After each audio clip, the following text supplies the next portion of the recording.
আসসালামু আলাইকুম। Mobile phone অল্প একটু ব্যবহার করার সঙ্গে সঙ্গে গরম হয়ে যায়, হ্যাং হয়, স্লো কাজ করে, চার্জ দ্রুত শেষ হয়ে যায়। মাত্র দুইটা সেটিংস এখনই বন্ধ করুন, সারা জীবনকার জন্য আপনার মোবাইল ফোনটা হ্যাং, স্লো এবং গরম হবে না। কিভাবে করবেন স্ক্রিনটাকে ফলো করুন, শিখতে পারবেন।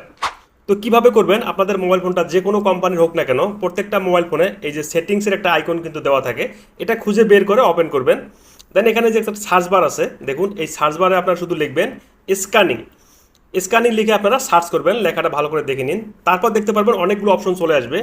এখান থেকে যে প্রথমে ব্লুটুথ যে স্ক্যানিং আছে, এখানে আপনারা ক্লিক করবেন। তারপর এখান থেকে এই দুটো অপশন অবশ্যই আপনারা অফ করে দিবেন, কারণ এগুলো অন করে থাকলে সব সময় কিন্তু অটোমেটিক এগুলো স্ক্যানিং করে। দেন এখান থেকে ব্যাক করবেন। তারপর ওপরে দেখুন এই যে ওয়াইফাই স্ক্যানিং, এখানে আপনারা ক্লিক করবেন। তারপর এখান থেকেও আপনারা এই অপশনগুলো অবশ্যই চালু করা থাকবে, অবশ্যই এখান থেকে অফ করে রাখবেন। যদি অন করা থাকে তাহলে অবশ্যই অফ করে দিবেন, কারণ অটোমেটিক যে